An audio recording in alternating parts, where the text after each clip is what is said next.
Hello, good morning student. तो बेटा, जैसा कि हम लोगों ने कल के क्लास में कुछ क्वेश्चन को देखा था और क्वेश्चन के हमने आंसर मांगे थे आपसे।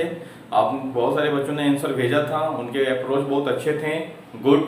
और इसी तरह से तो सबसे पहले आज हम उन क्वेश्चन के आंसर को यहाँ पर करेंगे, देन आपका टॉपिक को आगे की ओर लेके चलेंगे। हम लोगों ने कल 3 क्वेश्चन देखे थे। एक क्वेश्चन था हमारा कि नाइट में ही फ्लावर की ब्लूमिंग व्हाइट क्यों होती है। जो फ्लावर नाइट में ओपन होते हैं वो फ्लावर के जो फ्लोरेसेंस होते हैं वो व्हाइट क्यों होते हैं। सेकेंड क्वेश्चन था कि ये बी को कैसे पता होता है कि इस फ्लावर में नेक्टर है। और थर्ड क्वेश्चन था हमारा कि कैक्टस में सो मेनी स्पाइन्स क्यों होते हैं। तीनों क्वेश्चन के हम लोग आंसर्स को वन बाय वन करके लेके चलेंगे।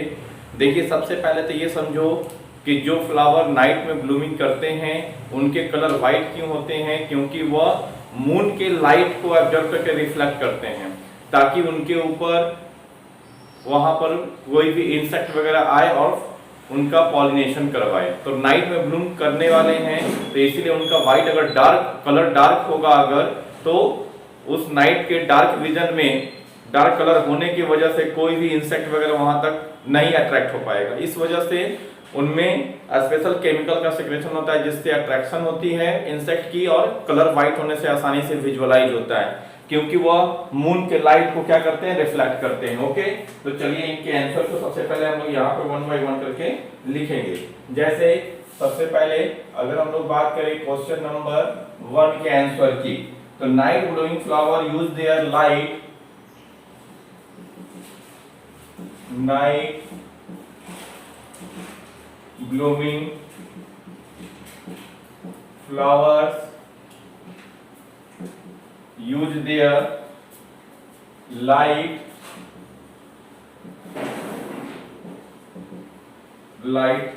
reflecting properties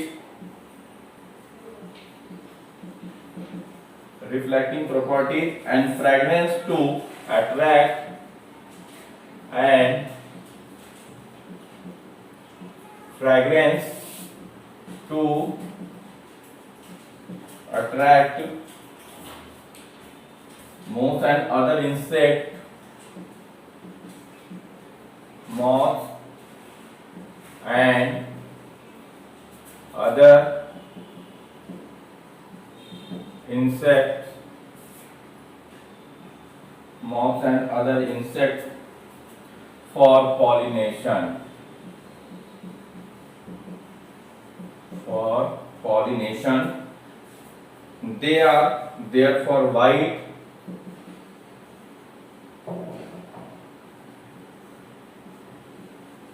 they are therefore white or light in color.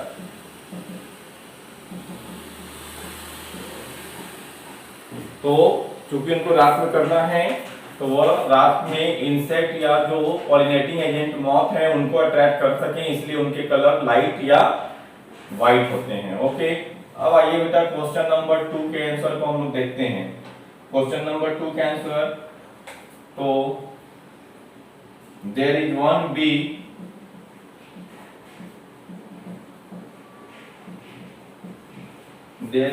B whose job consists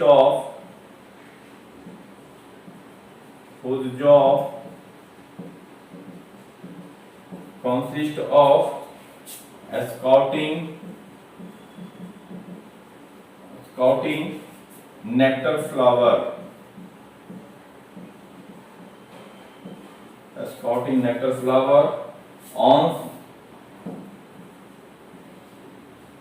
once this bee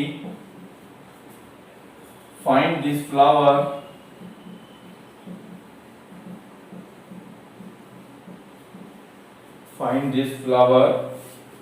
it does figure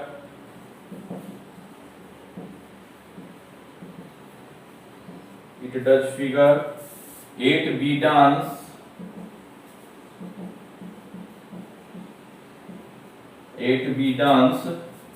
that is signal for rate, that is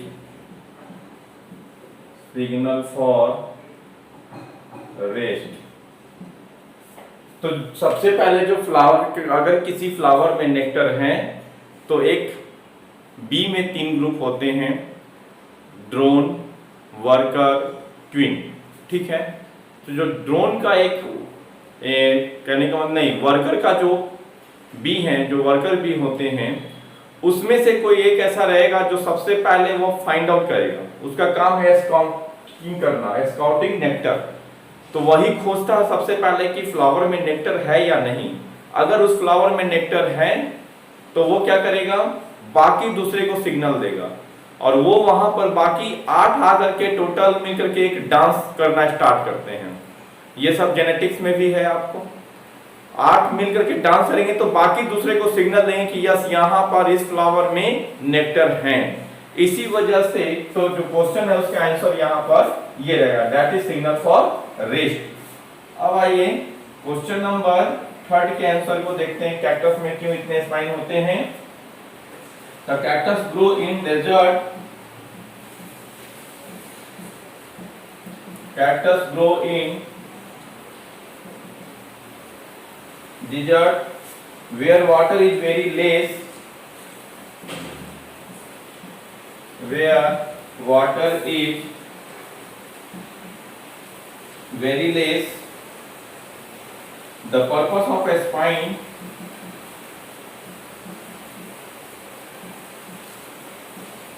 the purpose of a spine is to protect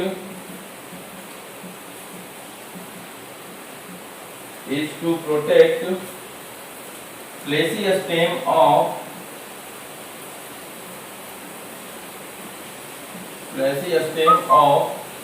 the cactus, from predator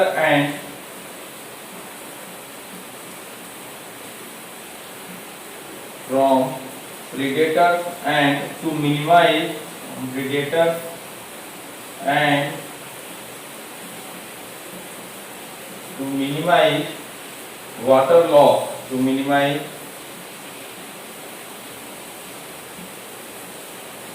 water loss। तो ये जो हुए हमारे तीनों question के answer होंगे। तो cactus अपन leaf के जितना ज्यादा कैक्टस में अगर लीफ निकलेंगे उससे क्या होंगे, सरफेस एरिया लीफ का ज्यादा होता है, सनलाइट के कांटेक्ट में ज्यादा आएगा, यानी वाटर लॉस ज्यादा होंगे, ट्रांसपायरेशन ज्यादा होगा। तो उसके वजह से क्या करते हैं, वह लीफ के जगह पे स्पाइन्स आते हैं, यानी रिड्यूस हो गया सरफेस एरिया, ट्रांसपायरेशन कम होगा जिससे वाटर का लॉस कम होगा। और कैक्टस जिस एरिया में होते हैं वहां पर वाटर का कंसंट्रेशन यानी वाटर के कंटेंट बहुत ही कम होते हैं, जिसके वजह से ये अपने लीफ के जगह पर क्या करता है, तो मिनिमाइज कर लेता है अपने सरफेस एरिया को, यानी एक्सपांड कर लेता है। ओके, अब आइए हम लोग देखते हैं कुछ नेक्स्ट टॉपिक हमारा है, आप हेडिंग देंगे मेजर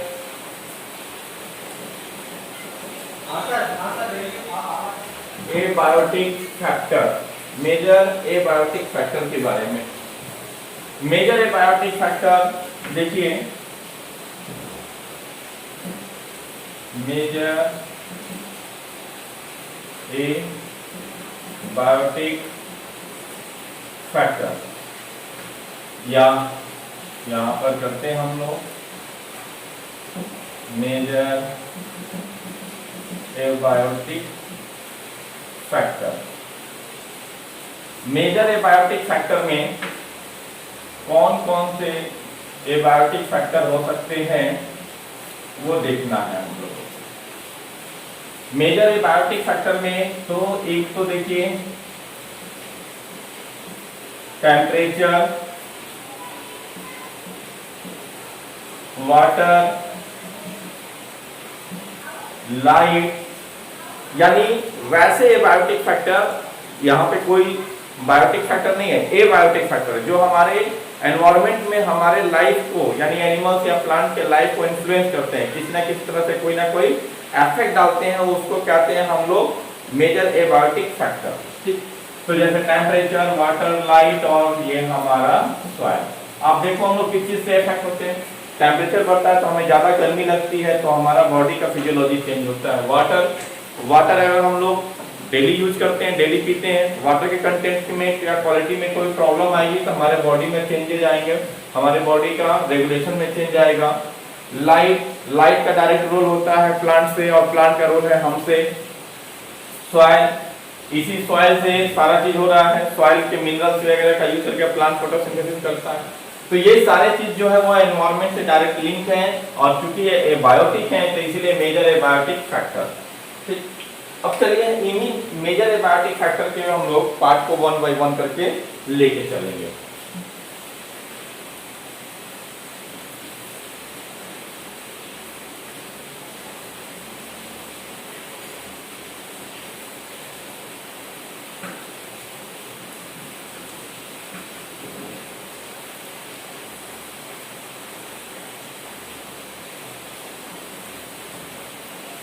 चलिए बेटा, तो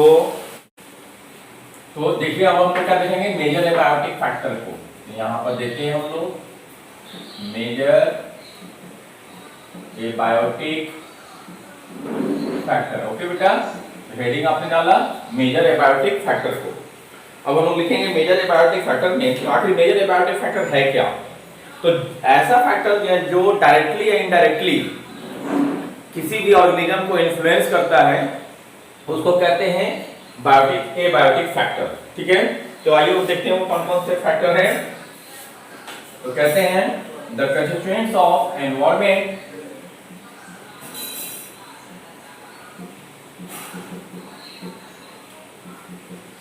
the constituents of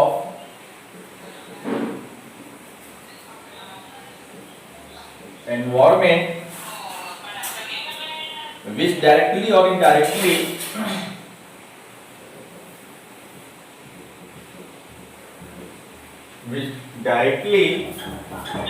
or indirectly influence the form and functioning of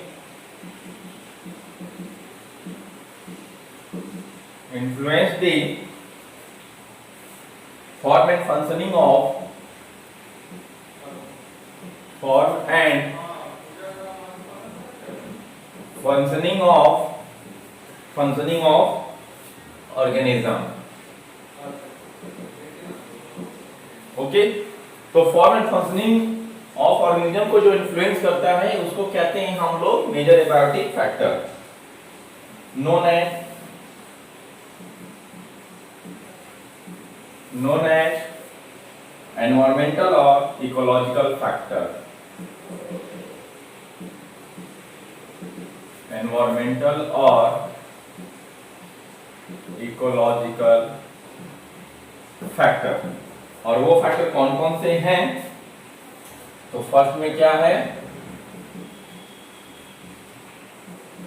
temperature.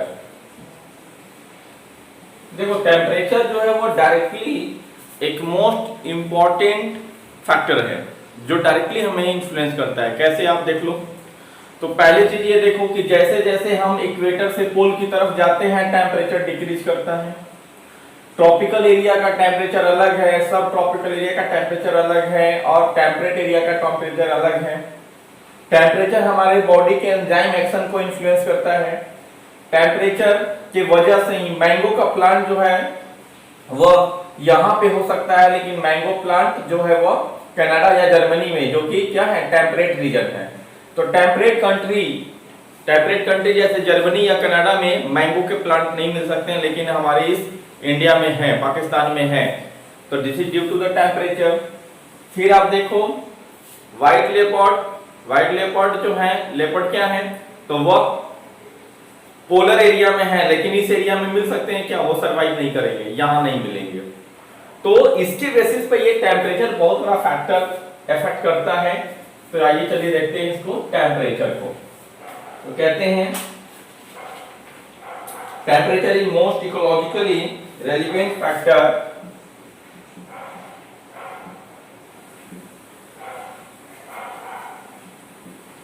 Temperature is most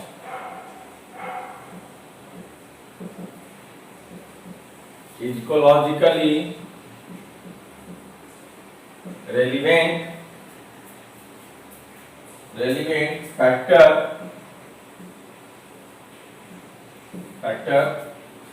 average temperature on land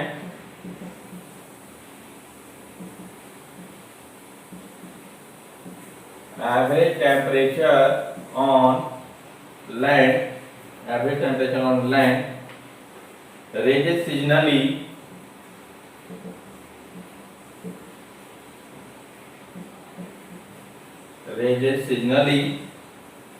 decreases progressively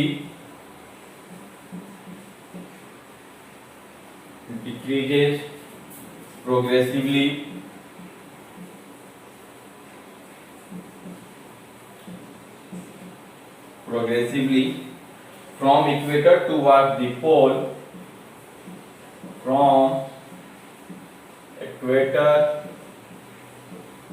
towards the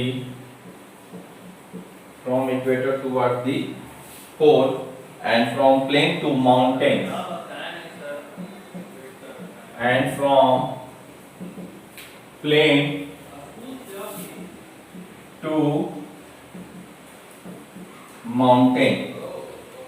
it ranges from sub-zero level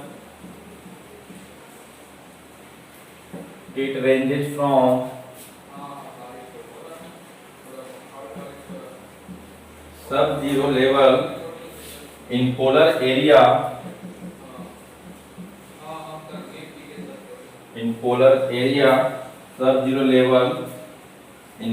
area and high altitude to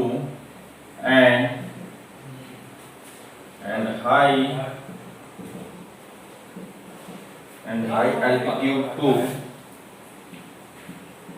50 degrees Celsius in tropical desert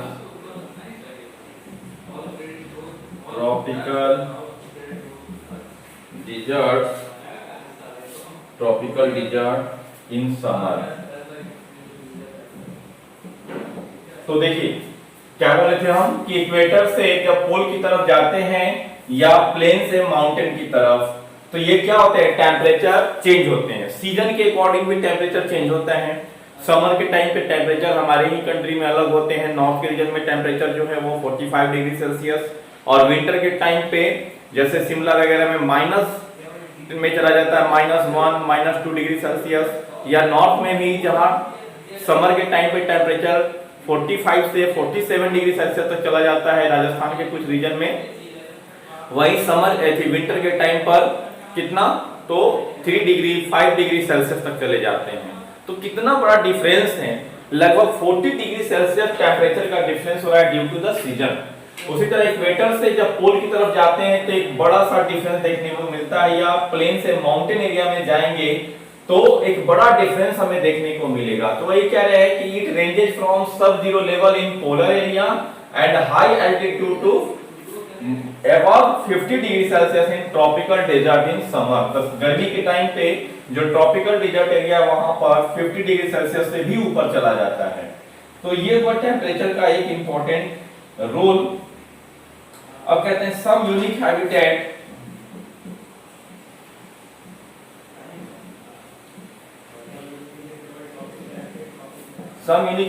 यानी जहां पे एक amazing करने वाला एक wondering part है क्या कि जहां पे टेम्परेचर 100 डिग्री सेल्सियस से भी ऊपर है वहां पे भी कुछ हमें लिविंग ऑर्गेनिज्म मिल रहे हैं, थर्मोफाइल्स जिसे हम लोग कहते हैं। तो अपने आप में एक बहुत बड़ा चीज है कि सोचो ये 100 डिग्री सेल्सियस पे हमारा सर्वाइवल नहीं हो सकता, किसी एनिमल का नहीं हो सकता है, वहां पे भी कुछ थर्मोफाइल्स यानी ऐसे ऑर्गेनिज्म जो 100 डिग्री 70 डिग्री अबव टेम्परेचर पे सर्वाइव करते हैं। तो वही कह रहे हैं कि some unique habitat such as thermal spring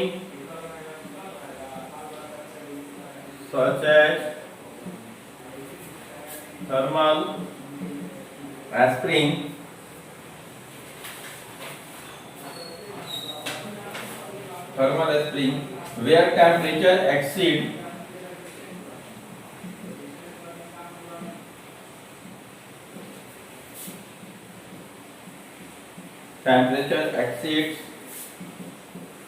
100 degrees Celsius, thermophiles are found in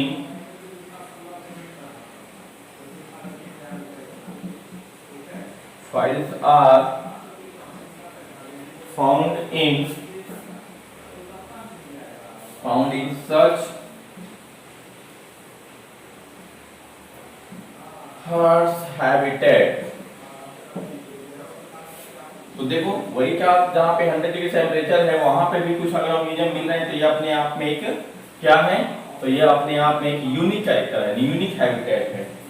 temperature play an important role in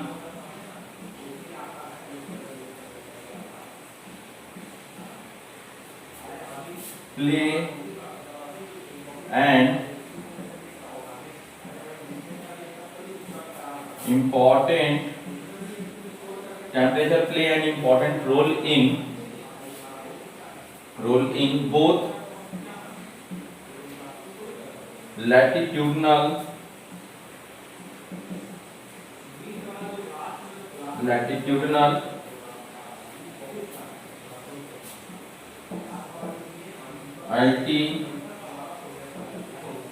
altitudinal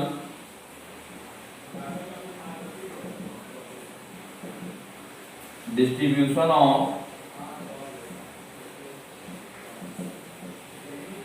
organism।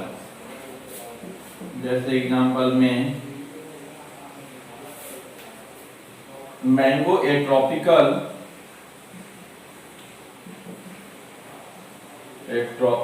And subtropical plant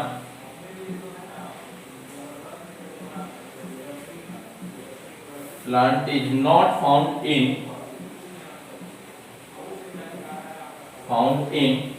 temperate countries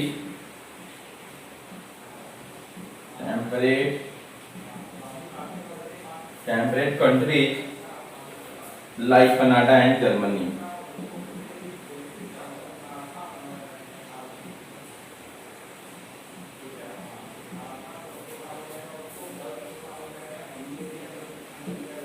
like Canada and Germany. Okay, तो देखो क्या अभी हमने वही बोला था कि जो मैंगो प्लांट कहाँ का है, तो मैंगो प्लांट एक ट्रॉपिकल एरिया का है। तो tropical mango plant temperate country में नहीं मिल सकता है। Temperate country that means Canada and Germany, जहां पे टेम्परेचर माइनस में चला जाता है। कनाडा का बहुत सारा पार्ट पूरे बर्फ से ढके रहते हैं। जर्मनी एक यूरोप का कंट्री है जहां पे टेम्परेचर माइनस में रहते हैं विंटर के टाइम पे, तो वहां पे वो प्लांट सर्वाइव ही नहीं कर सकता है जब वहां पे टेम्परेचर बहुत लो हो जाएगा। ओके, तो इसीलिए वो सर्वाइव नहीं कर सकते हैं वैसे प्लांट। तो ये सब टेम्परेचर की वजह से ही हो रहा है। तो टेम्परेचर एक इंपॉर्टेंट रोल प्ले कर रहा है किसी एक ऑर्गेनिज्म के सर्वाइवल में। जैसे मैंगो प्लांट का एग्जांपल मैंने आपको अभी लिया, फिर व्हाइट लेपर्ड का भी एग्जांपल ले रहे हैं, टूना फिश का एग्जांपल अभी आपको हम लेंगे, वो लिखा रहा हूं मैं। तो इस तरह से एक फैक्टर के रूप में टेम्परेचर काम कर रहा है बेटा। ओके, चलिए तो इसके आगे नेक्स्ट देखिए।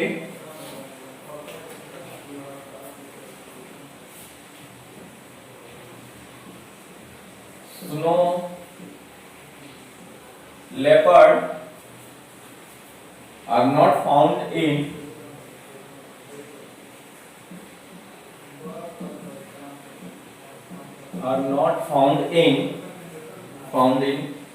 Kerala forest.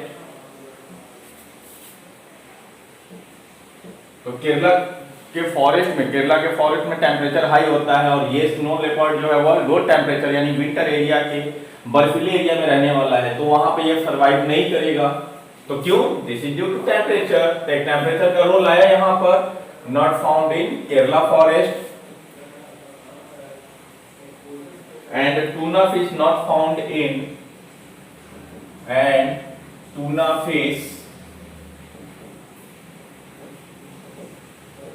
fish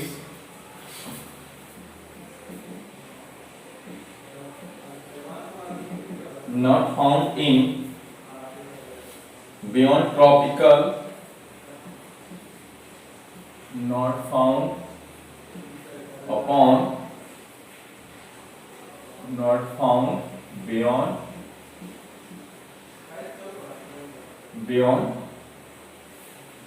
tropical latitude in ocean। tropical in ocean. Okay, tropical latitude in ocean. फिर देखिए temperature significantly affect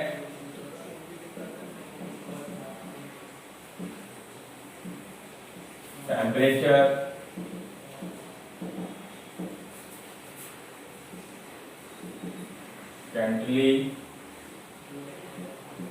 significantly affect the enzyme kinetics,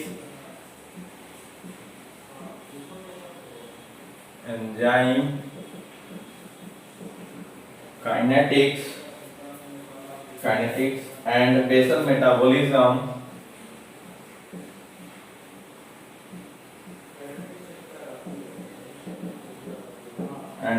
metabolism okay.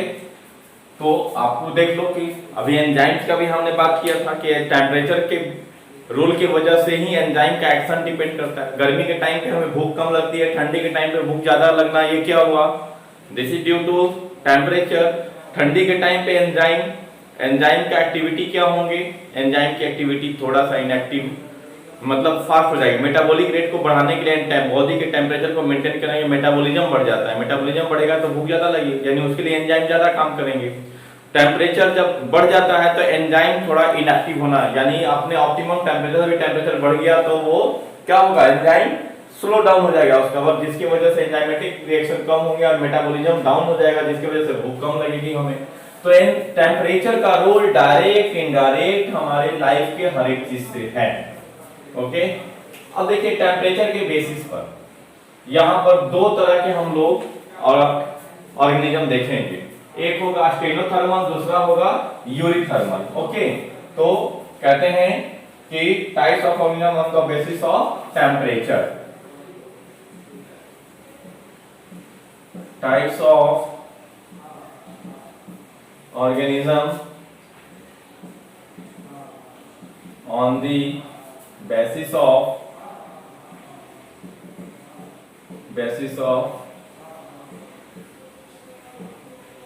temperature, types of organism on the basis of temperature।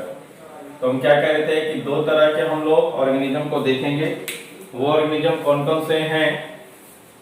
तो एक है stenothermal और दूसरा है यूरिथर्मल। चलिए नाम देते हैं हम लोग stenothermal and eurythermal. And stenothermal and eurythermal. Okay, तो ये दो अलग अलग हैं, स्टेनोथर्मल एंड यूरिथर्मल। अब आइए चलते हैं, हम लोग बात करते हैं स्टेनोथर्मल की। Such organisms live in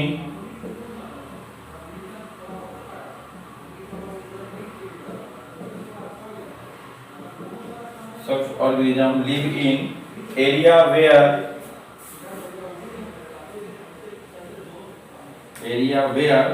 the temperature is uniform, area where the temperature is uniform. थोड़ा सा मुझे इंक डालना पड़ेगा। देखो ये जो ऐसे स्टेनोथर्मल का बताता हूं कि स्टेनोथर्मल के जो ऑर्गेनिज्म होते हैं वो एक ऐसे एरिया में रहते हैं जहां पर टेम्परेचर लगभग ज्यादा चेंज नहीं करता, यानी लगभग कांस्टेंट के जैसा रहता है। कांस्टेंट का मतलब पूरा ना कि एकदम एग्जैक्ट फिक्स रहेगा। किसी एरिया में टेम्परेचर 100% फिक्स नहीं रह सकता है, थोड़ा ना थोड़ा चेंजेस होंगे, लेकिन ज्यादा चेंजेस नहीं होते हैं जिस एरिया में, वैसे एरिया के ऑर्गेनिज्म को हम लोग कहते हैं स्टेनोथर्मल।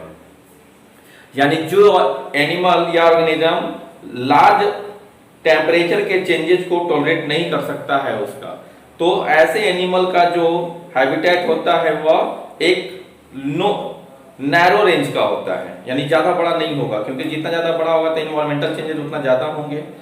तो इस वजह से इनके जो हैबिटेट होते हैं वो नैरो रेंज के होते हैं। लेकिन जस्ट अपोजिट यहाँ पर यूरिथर्मल यानी जहां ये अपने बॉडी के टेम्परेचर को एक बड़े चेंजेज एरिया से भी छोटे चेंजेज एरिया में ले आएगा। यानी ऐसे एरिया में जहां पे टेम्परेचर बहुत ज्यादा है, और फिर ऐसे एरिया में भी सर्वाइव कर लेगा जहां पे टेम्परेचर स्लो हो गया है। तो वैसे एनिमल को, वैसे ऑर्गेनिज्म को हम लोग कहते हैं यूरिथर्मल। ठीक है, तो आइए चलिए देखते हैं हम लोग इसी चीज को। तो स्टेनोथर्मल पहले हम लोग लिख रहे थे, तो स्टेनोथर्मल में हम लोगों ने लिखा such organism live in area where the temperature is uniform throughout the year, uniform throughout the year. ठीक है, throughout the year these organism cannot tolerate, that means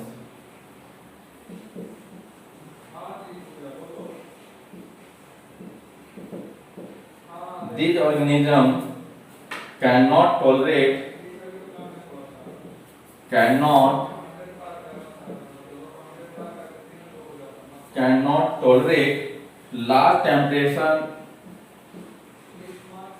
large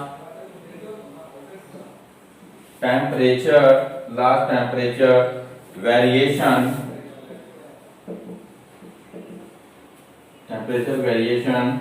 and thus restricted to narrow range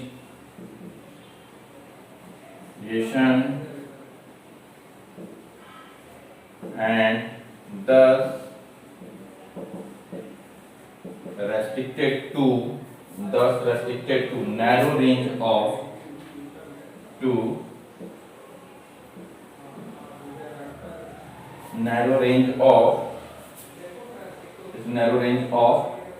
temperature, और इनका habitat भी narrow range का होगा। Okay, narrow range of temperature. Vast majority of organism,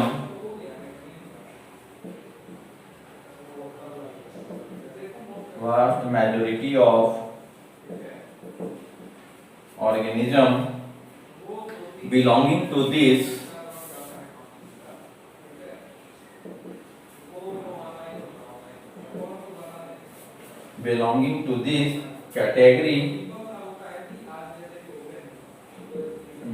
to this category, example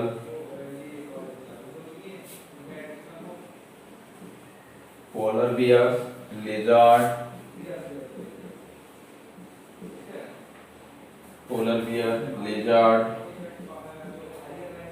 abies, etc. Okay, अब आइए यूरिथर्मल। यूरिथर्मल क्या कहता है हमारा? A few organisms can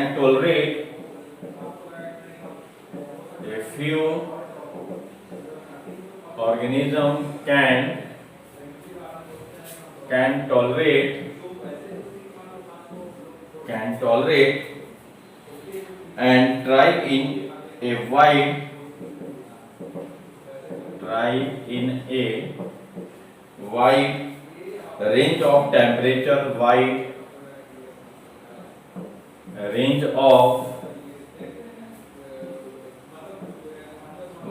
of temperature, they are called as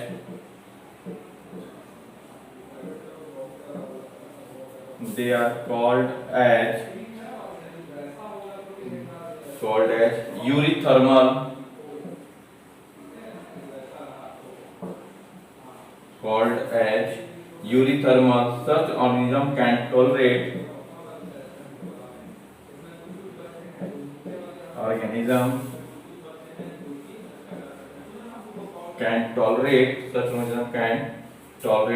large changes in temperature,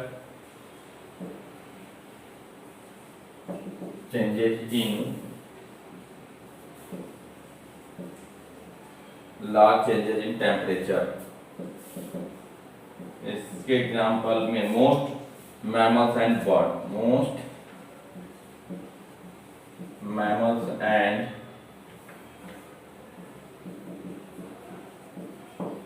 birds हो गया बेटा। तो एक तरफ स्टेनोथर्मल और दूसरी तरफ यूरिथर्मल, ये दो अलग अलग चीजें जो हैं वो क्लियर आपको दिख रहा है, स्टेनोथर्मल एंड यूरिथर्मल। ओके, अब चलिए हम लोग बात करते हैं थोड़ा सा, यहाँ पे हो गया हमारा अब आइए देखते हैं, देखो होम्योस्टैटिस के बेसिस पर, यानी जो अपने बॉडी के फिजियोलॉजी को अलग अलग टेम्परेचर में, तो चलिए अब इसकी आगे की बातों को हम लोग देखते हैं।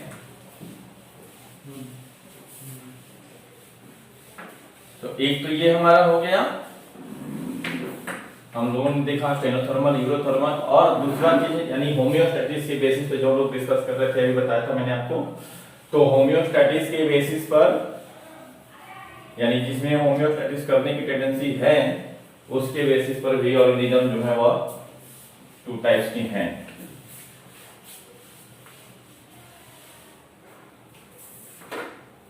तो वो 2 टाइप्स के ऑर्गेनिज्म कौन कौन से हैं?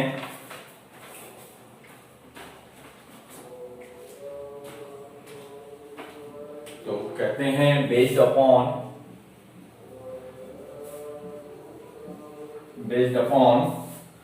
thermoregulation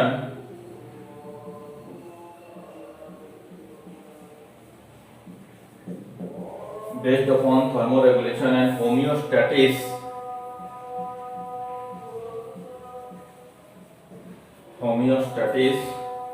organisms are classified into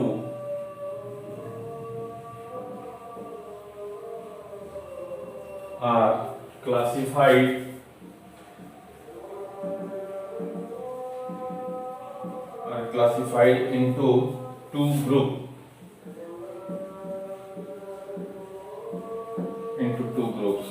okay, तो वो 2 ग्रुप कौन कौन से हैं वो देखेंगे हम लोग। तो वह एक है एक्टोथर्म्स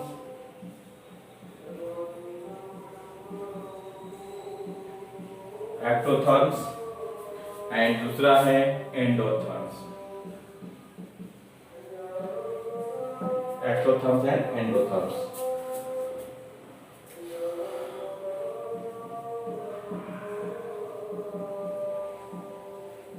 Also known as oculotherms.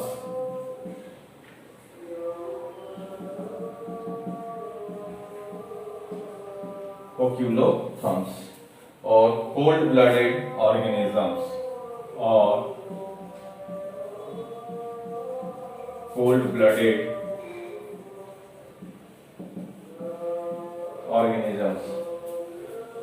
These organisms cannot regulate their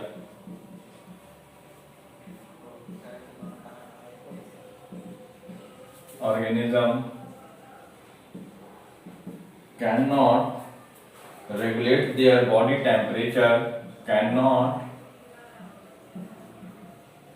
regulate their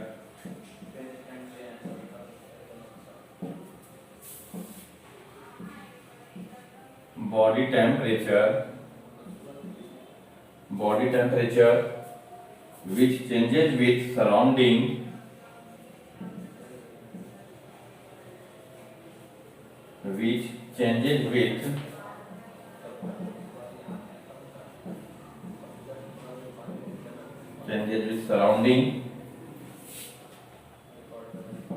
that is homeostasis is absent. Homeostasis is absent. Example में plant and large number of animal,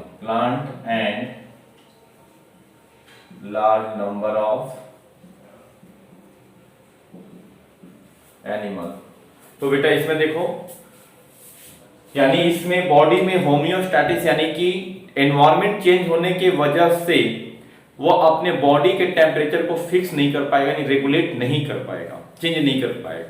change करने का मतलब उसका बॉडी का टेम्परेचर चेंज हो जाएगा। हम लोग क्या है, एनवायरनमेंट का टेम्परेचर कुछ भी हो, लेकिन हमारे बॉडी का इंटरनल टेम्परेचर हमेशा एक जैसा रहता है, यानी round about approximate 37 degree Celsius. किसी का 36.5 रहेगा, किसी का 37.5 रहेगा।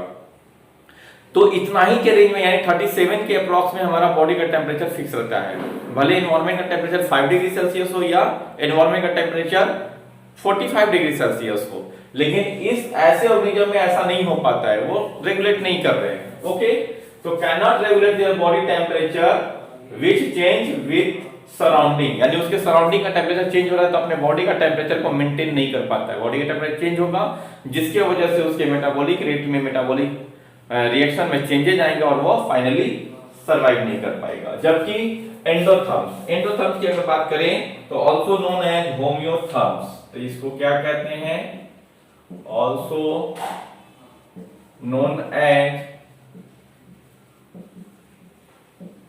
होमियोथर्म्स और वार्म ब्लडेड ऑर्गेनिज्म और warm blooded organism. These organism can regulate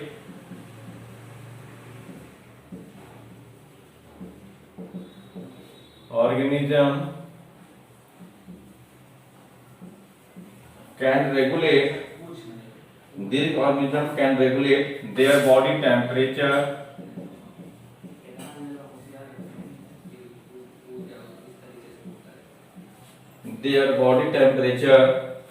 which remains constant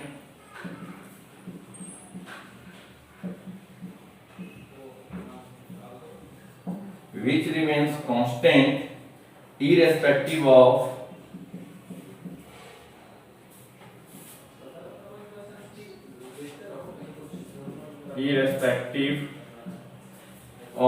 surrounding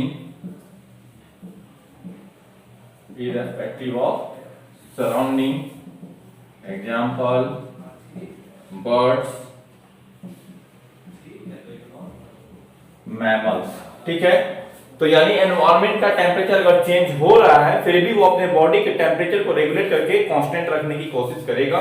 तो क्या कह रहे हैं, warm blooded organism, these organism can regulate their body temperature which remains constant irrespective of surrounding, यानी अपने body के temperature को क्या करेगा, कांस्टेंट।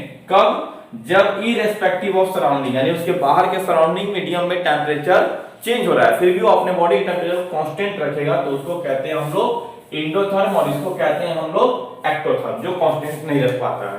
इसके एग्जांपल है बर्ड्स एंड मैमल्स, और इसके एग्जांपल पूरे प्लांट और बहुत सारे एनिमल्स, एम्फीबियंस वगैरह जितने भी हैं वो सब। ओके, तो यहां पर ये दो टाइप के हम लोगों ने देखा। अब आइए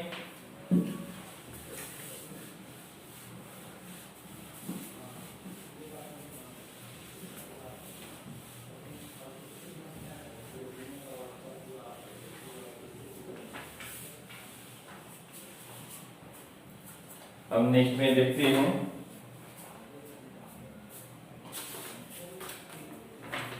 अब है बेटा the organisms are classified into 4 temperature groups.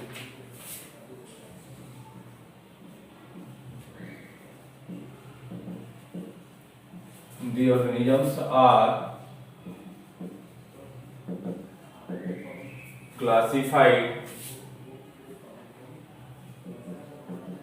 classified into 4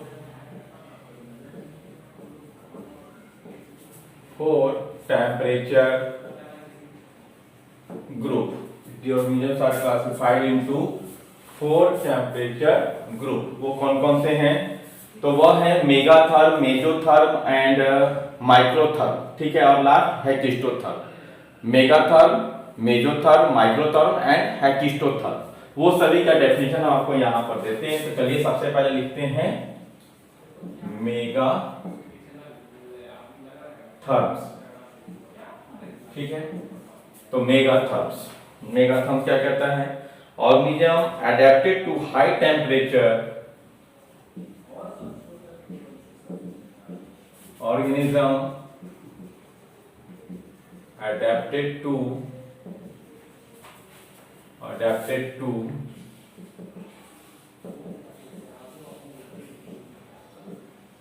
high temperature throughout the year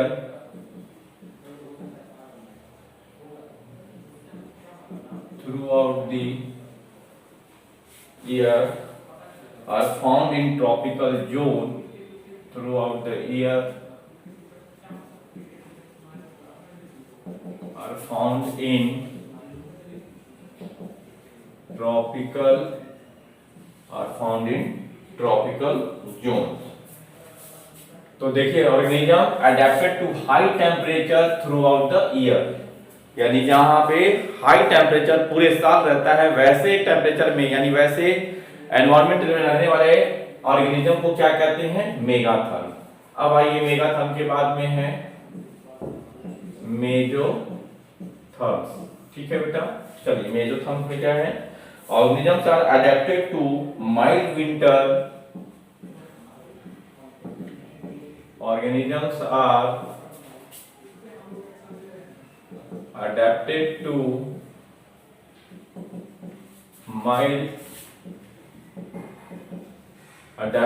mild winter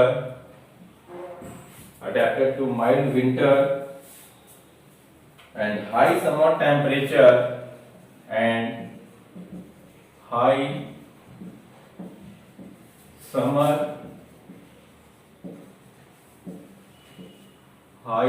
temperature. The organism live in subtropical zone. The organisms live in subtropical zone. ये हो गया आपका मेजोथर्म, यानी ये कैसा है, तो माइल्ड विंटर यानी विंटर बहुत थोड़ा सा होगा लेकिन हाई समर होगा, वैसे एरिया के ऑर्गेनिज्म को मेजोथर्म, बस इतना में भी ध्यान रख सकते हैं आप। मेजो के बाद में है माइक्रोथर्म।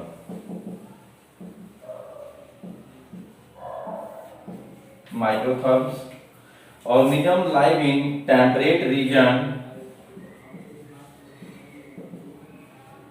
organisms live in temperate region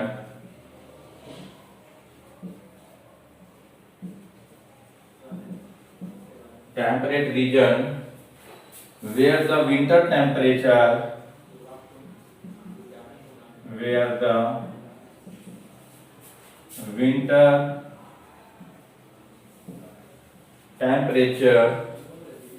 is low but the summer temperature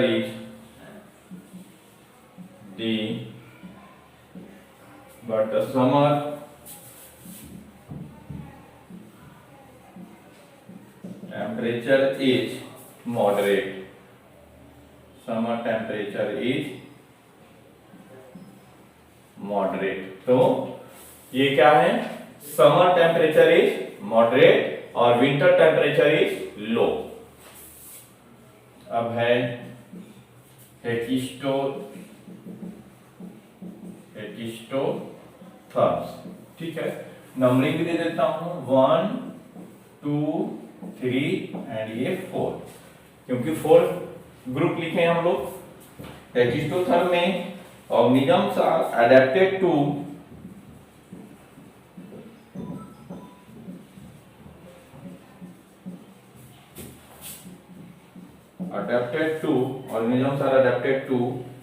brief summer period,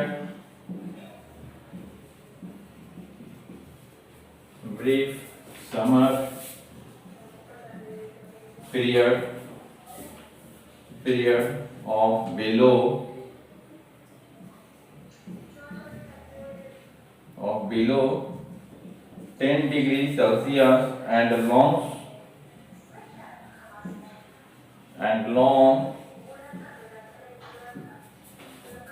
snowy winter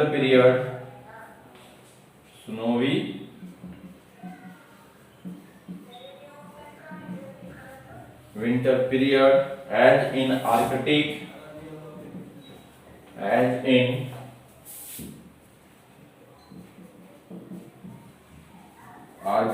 and alpine zone, and arctic and alpine zone. तो देखो यहां पर ये क्या हो गया, तो adapted to brief summer period of below 10 degree Celsius and long snowy winter, यानी गर्मी के टाइम पे मैक्सिमम टेम्परेचर 10 डिग्री और नहीं तो हमेशा बर्फ से ढका हुआ, यानी बर्फ पूरा गिरा हुआ वैसे एरिया को, यानी वैसे एरिया का रीजन को हम लोग कहते हैं हेकिस्टोथर्म।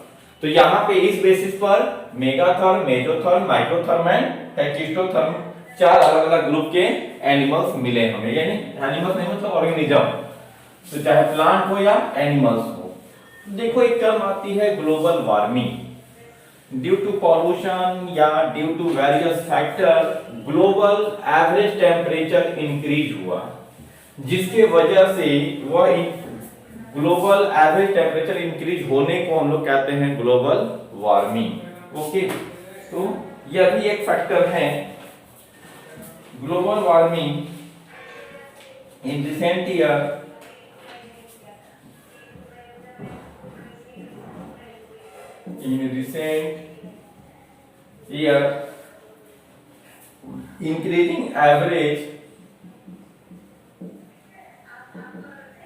increasing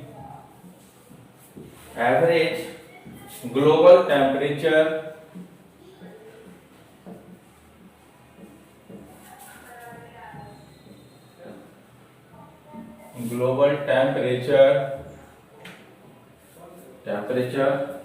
तो उसको क्या कहेंगे हम लोग,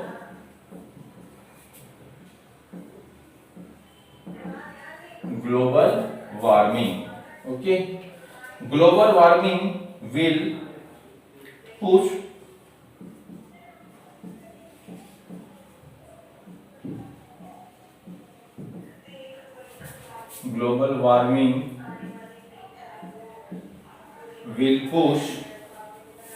tropic into temperate area,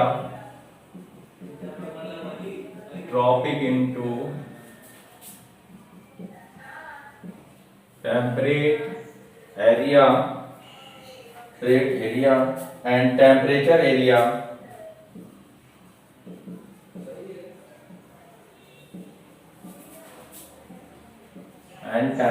area towards pole and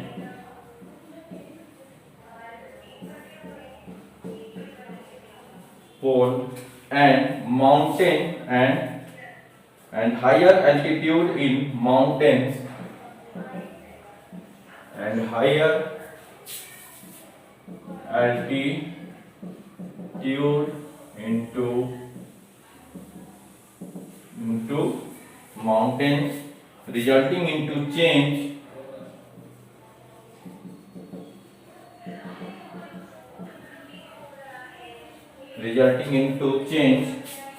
species distribution।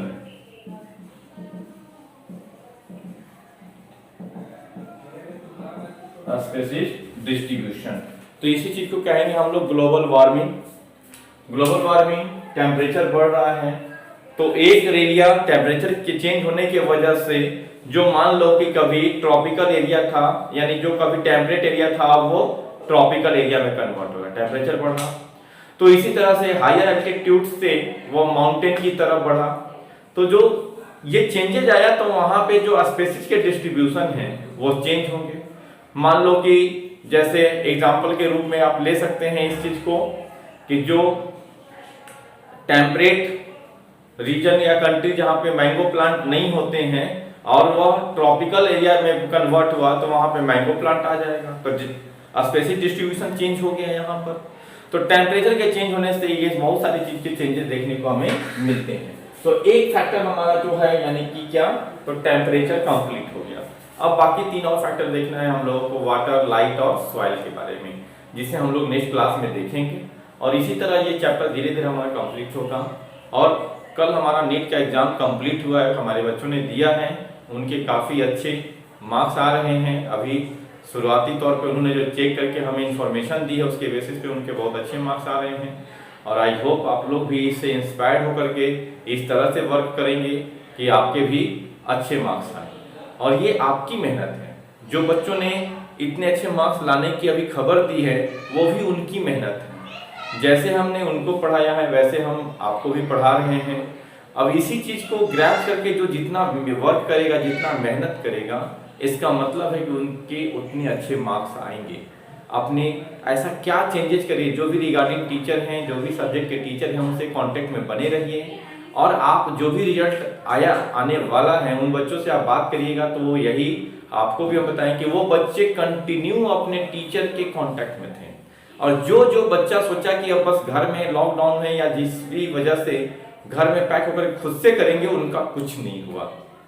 तो ये बहुत ही इंपॉर्टेंट फैक्टर है कि आप अपने रिगार्डिंग टीचर के कांटेक्ट में बने रहिए, ताकि आपको पता चलता रहेगा। जिस दिन आपने सोचा कि नहीं मैं सफिशिएंट हूं, इसका मतलब आप वहां से अपने आप को पीछे की ओर ले जा रहे हैं। हम कल भी यहाँ पर थे, आने वाले समय में भी रह सकते हैं, कहीं पर भी रह सकते हैं। हमारा प्रोफेशन ही यही है, पढ़ाना। कल भी पढ़ा रहे थे, आज भी पढ़ा रहे हैं, आने वाले समय में भी जब तक सब चीज़ सही सलामत रहेगा तब तक पढ़ाएंगे। वर्क फ्यूचर आपका है, लाइफ आपकी है, आपको अपने लाइफ को बनाना है। तो इसके लिए आप वैसा काम करें जो आपको आगे की ओर लेके जाए, ना कि आपको पीछे की ओर लेके जाए। तो कभी बेटा ओवर कॉन्फिडेंस में मत आइए। कभी भी जो है ये मत सोचिए कि मैं सफिशिएंट हूँ। कभी ये मत सोचिए कि बस एनफ हम अब अकेले कर सकते हैं। इससे आपको नुकसान होगा, किसी दूसरे का कोई नुकसान नहीं होगा। कोई टीचर, कोई भी ये संस्थान नहीं चाहती है कि हमारे यहाँ के बच्चों का कुछ अच्छा न हो, ऐसा कोई नहीं है। तो इसीलिए एक संस्थान या एक टीचर हमेशा ये चाहता है कि हमारे बच्चे आगे की ओर जाए। एक पेरेंट और टीचर, ये पूरे सोसाइटी के ये दो ऐसे लोग हैं जिन्हें अपने बच्चे पर आगे बढ़ने की सबसे ज़्यादा खुशी होती है। बाकी लोगों को जलन हो सकता है, एक भाई को दूसरे भाई से हो सकता है, लेकिन एक पेरेंट को और एक टीचर को कभी भी अपने बच्चे के आगे बढ़ने से उन्हें खुशी ही मिलेगी, कभी जलन या कभी उसके अंदर द्वेष नहीं आएगा। इस बात की मैं गारंटी देता हूँ। तो प्लीज आप लोग भी ऐसा करें जिससे आपके संस्थान को, आपके टीचर को, आपके पेरेंट को आपके ऊपर नाज हो। ओके बेटा, चलिए अब हम लोग इसके आगे की बातों को, दैट मीन्स की टॉपिक से रिलेटेड बातों को नेक्स्ट क्लास में करेंगे। Okay, thank you.